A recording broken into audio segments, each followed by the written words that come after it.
Morning light slid across my kitchen tile like a slow tide, warming the terracotta and the small adobe walls I now call home. The kettle clicked off, and I poured English breakfast into my favorite chipped mug, the one with a faded library seal. My name is Eveline Marlowe, 72, retired librarian survivor of long winters and longer silences. Out here in Santa Fe, the air is kind to my lungs, and the sky looks like someone ironed it smooth. I had begun to believe I might live the rest of my days in that wide, easy blue. The phone rang. I let it buzz twice, then 3 times.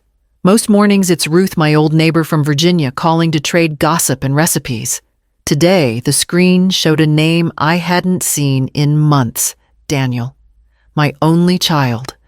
My once-upon-a-time reason for everything. I answered. "Hello, Daniel." No greeting. Just his courtroom voice clipped and polished.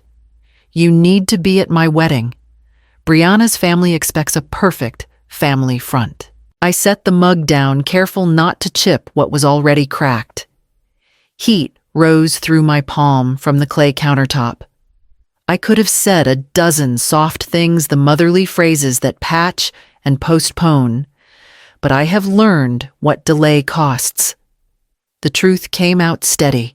"Daniel, I've been living across the country for 9 months. You didn't even notice." Silence fell so sudden I could hear the house breathe the faint hum of the refrigerator, the distant wind chime nudged by desert air. On the other end, a hitch, a tiny scramble, as if his shoes had slipped on polished marble. "What are you talking about?" he asked, and there it was. Not worry, not wonder, but indignation, as if I had stepped out of my assigned square. "I sold the house," I said. "I'm in New Mexico now." Another beat of quiet. Then the edge returned. "You'll regret this." I looked past the sink to the small courtyard where the sun was learning the pink face of my bougainvillea. "I don't think I will." He exhaled through his nose the way he did as a boy when told no. The call ended without goodbye. I set the phone face down and lifted my mug again. The tea had cooled, but I drank anyway, because warmth is a habit you keep even when it forgets to keep you. For a while, I stood at the window and watched a lizard claim a sliver of sunlight on the wall. I thought of how I'd packed that Virginia house in silence, how no one called the week I left, how easy it is to disappear from people who never really looked. I thought of Daniel's command of the words "perfect family," and how they fit like shoes that were never made for my feet. Invisible is not the same as gone. Today, I decided I would stay both seen and present, if only to myself.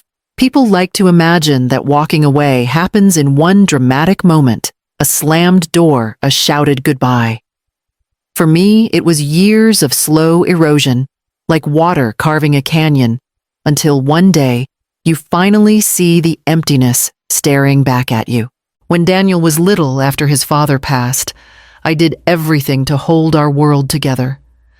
I worked at the library during the day, cleaned offices at night, and stretched every dollar like taffy just to keep a roof over us. I went without new shoes, without vacations, without sleep. If he needed a field trip fee, I found it. If he wanted a baseball mitt, I picked up an extra shift. I thought sacrifice was the same thing as love. But as Daniel grew older, the comparisons started. Every holiday dinner, he'd drop Brianna's mother into conversation as if she were a standard I'd failed to meet. "She's elegant, Mom," he'd say, or "she knows how to host a real dinner party." I'd smile politely, but inside, each word was another crack in the wall I'd built. Retirement should have been a time of peace. Instead, Daniel turned it into another ledger of what I was worth. He suggested so casually that maybe it was time to sell the house, the same one where I'd raised him, and consider a good assisted living community, as if I were a piece of old furniture, ready to be moved out of the way. That night, I sat in the kitchen under the weak glow of the overhead light, staring at the wallpaper Daniel had once drawn on with crayons. I realized I was nothing more than a backdrop in his story, and backdrops can be replaced. So I made my choice. I listed the Virginia house quietly, signed the papers without telling a soul, and packed box by box under the cover of night. When the moving truck pulled away, I followed in my old Buick, headed west, not once looking back in the rearview mirror. Ruth, my neighbor of 40 years, hugged me at the curb before I left. Her words carried me more than the car ever could. "You're not abandoning family, Eveline. You're finally choosing yourself." For the first time in my life, I believed her. The first morning I woke up in Santa Fe, I thought the sky had been painted just for me. My little stucco house sat on a quiet street, lined with juniper trees and red earth. It wasn't large, 2 bedrooms, a kitchen with old cabinets, a courtyard just big enough for potted herbs, but it was mine, paid for in full, with the money from selling the Virginia house. No mortgage, no cosigner, no one reminding me who had helped me. The deed carried only my name, and that was a kind of freedom I'd never known. I filled the rooms, slowly choosing pieces that felt like companions rather than obligations. A second-hand oak table where I could drink my morning tea. A faded rug with desert colors that warmed the living room. A bookshelf where I arranged novels I'd carried across state lines. Each item was deliberate proof that I could build a life, one thoughtful choice at a time. Within weeks, I found myself joining a local book club at the library downtown. The women were a mix of ages, teachers, retirees, even a nurse who worked night shifts. They welcomed me with a kind of warmth I hadn't felt from family in years. On Saturdays, I volunteered at the History Museum, guiding tourists through exhibits of Pueblo pottery and Spanish colonial maps. Standing there, explaining stories to strangers, I felt my own story widen. Every Sunday, without fail, Ruth called from Virginia. Her voice carried across the miles like a rope tying us together. She never asked when I was coming back. She only wanted to hear what new trail I'd walked, what book I was reading, what flower had bloomed in my courtyard. Her laughter filled the silences that used to ache. For months, I lived in that silence like it was a long-awaited gift. No sudden demands, no guilt-tripped voicemails, no reminders of where I fell short. I could go whole days without thinking of Daniel or the sharp comparisons that had once defined me. The desert air felt cleaner because it wasn't thick with expectation. Then one morning, the phone rang. Daniel's name lit up the screen, sharp and insistent. His voice came through, not with curiosity, not with care, but with command. "You need to be at my wedding. Brianna's family expects a perfect family front." The quiet I had built brick by brick cracked wide open, and in that instant, I knew peace was something he would never hand me. I would have to guard it myself. The next call came less than 2 days later. I had just set my teacup on the porch railing, watching the evening light spill across the mountains, when Daniel's name appeared again.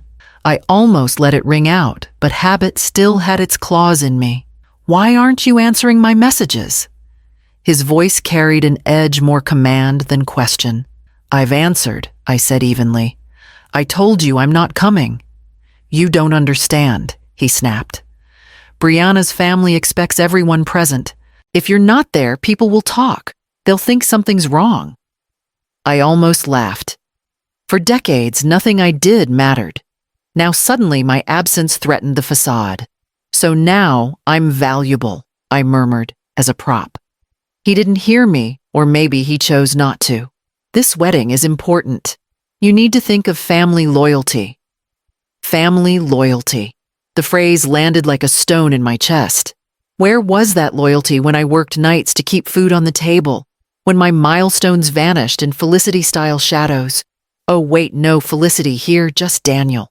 My milestones were eclipsed by his own expectations.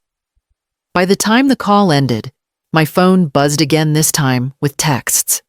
Brianna's name, unfamiliar, until now filled the screen. "Eveline, this wedding is about unity." Daniel needs you there. Don't make us look bad in front of my parents." The words blurred together until they formed a single chant. Appearances, appearances, appearances. I set the phone face down and stared at the fading sun. My pulse drummed in my ears, not from guilt, but from recognition. They didn't want me because I was Eveline, the woman who sacrificed, the mother who endured. They wanted me as a backdrop, an extra in their production of Perfect Family. Another message arrived. "You'll regret this. Everyone will." I breathed slowly, letting the desert air cool the heat rising in my chest. Part of me wanted to block them both, to seal my peace with one press of a button. But another part, the same part that once stayed up nights cataloging books no one borrowed, wanted to see just how far this campaign would go. That's when it struck me. Daniel had no idea where I lived. 9 months gone, and not once had he asked my address, my street, my corner of sky.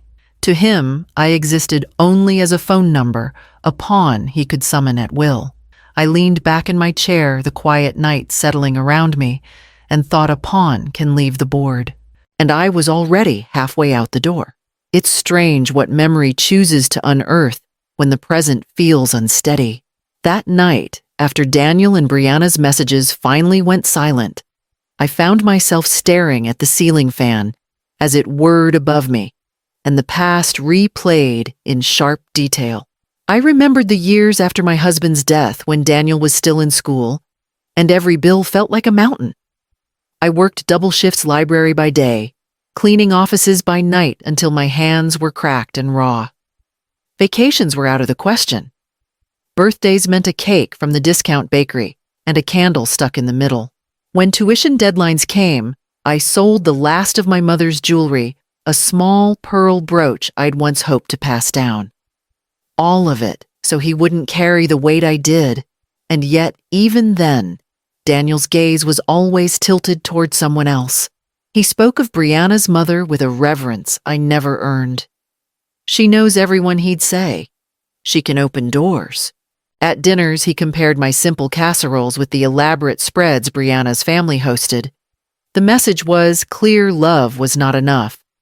Connection, wealth status, that was the currency he valued. The last straw came a few years before I left.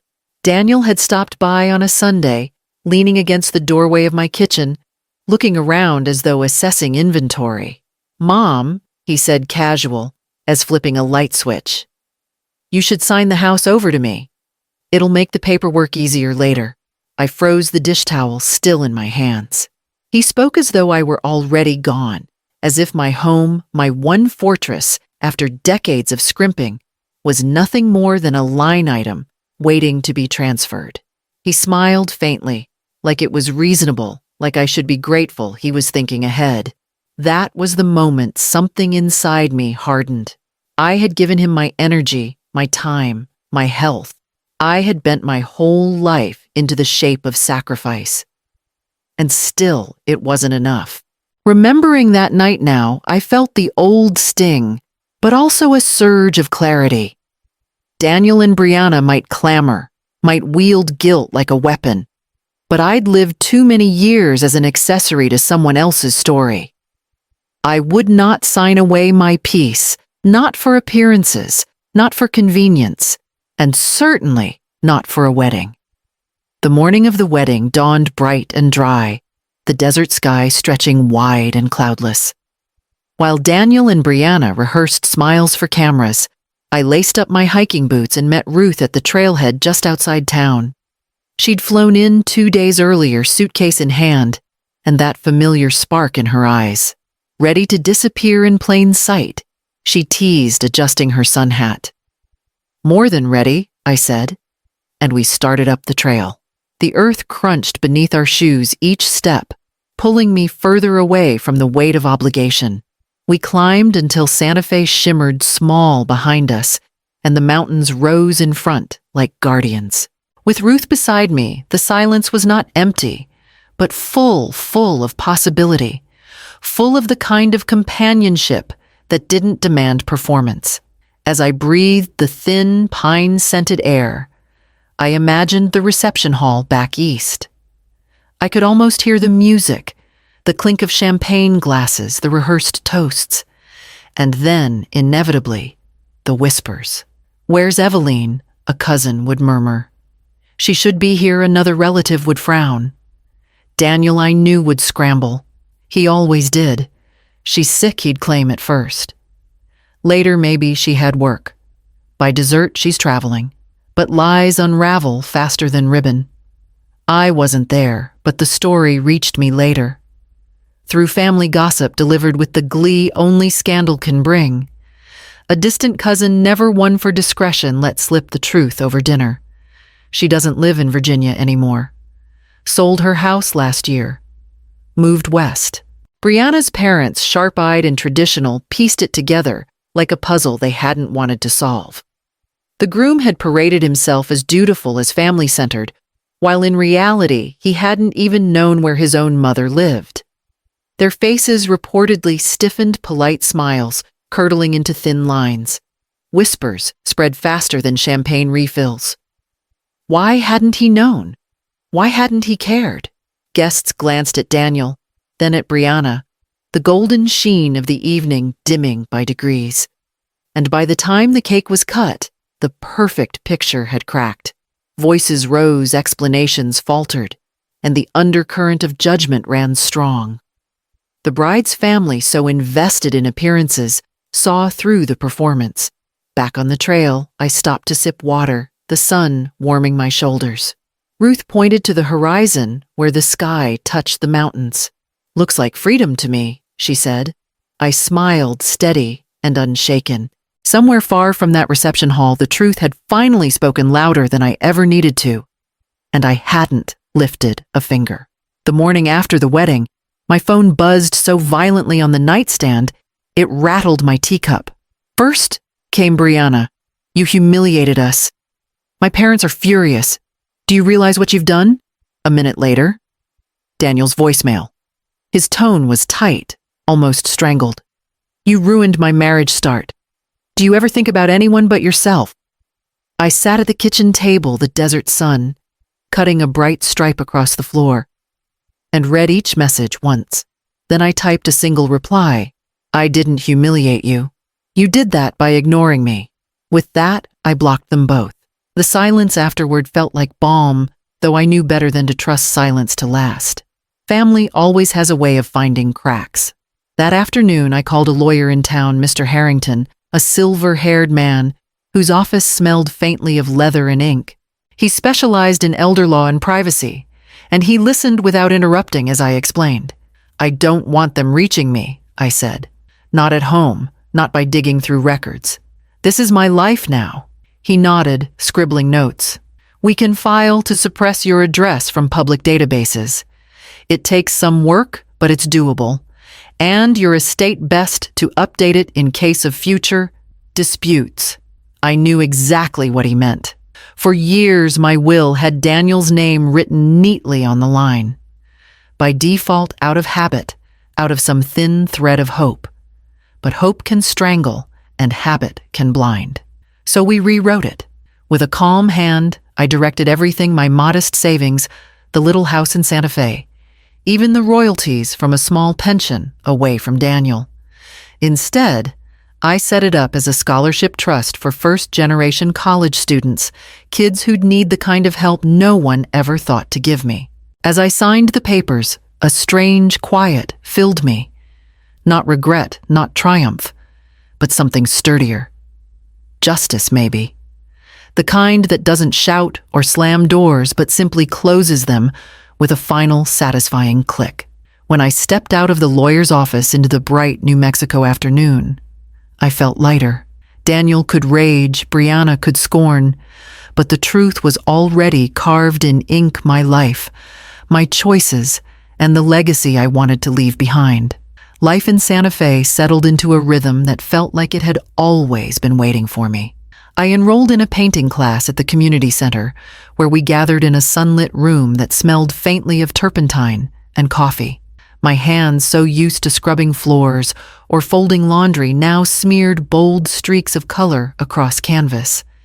It wasn't about talent, it was about expression, and I felt a freedom in those brushstrokes that words never gave me. On weekends, I dug into the soil of the small garden behind my stucco house. The desert climate was stubborn, but I coaxed tomatoes and lavender into life, marveling at every bloom as though it were a personal victory. Some evenings, I joined neighbors for simple dinners, sitting under strings of patio lights, the air buzzing with crickets and laughter that expected nothing from me but presence. When Ruth came to visit, she leaned back in her chair, a glass of iced tea sweating in her hand. She looked at me, at the house, at the half-finished canvas propped by the window. "You finally chose yourself," she said with a grin. "Took you 72 years, but you did." I laughed, a sound that felt unburdened. I suppose I did. For the first time in decades, I wasn't bracing for a phone call or rearranging my life to fit someone else's expectations. I wasn't invisible. I wasn't a placeholder. I was a woman living on her own terms. I thought age meant slowing down. I admitted, glancing at the streaks of crimson drying on the canvas. But for me, it meant finally speeding away from chains. The words hung in the warm evening air, and I felt their truth settle deep. Freedom hadn't come early, but it had come. And it was mine. The months slipped by like the desert winds, quiet, steady, reshaping everything without noise. One evening, I sat at my desk, pen in hand, a sheet of thick cream paper before me. For weeks, the words had lingered at the edge of my mind, waiting for their shape. Now, they came smooth and unhurried. "Daniel, I wasn't your burden. You were mine. And I finally laid you down." I wrote about the years I carried him on my back, through grief, through sacrifice, through the endless comparisons to others. I wrote not with anger, but with a clarity that felt like cool water. When the ink dried, I folded the letter and slid it into the drawer beside my updated will. It wasn't meant for his eyes. It was meant for mine, for the quiet proof that I had spoken my truth at last. Outside, the New Mexico sky deepened into gold and rose. I carried my tea to the porch, settling into the chair where I could watch the sun dip behind the mountains. The wind moved through the sagebrush, whispering like an old companion. On the table beside me sat a small folder, the one holding documents Mr. Harrington had drawn up.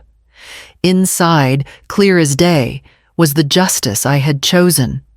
My estate redirected not to Daniel, but to a scholarship fund for first-generation students, and a share to Ruth, the friend who had reminded me I was still worth choosing. I sipped my tea, the taste strong and grounding.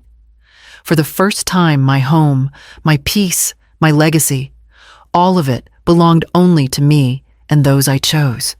The desert quiet was no longer emptiness, it was freedom. And in that stillness, I smiled.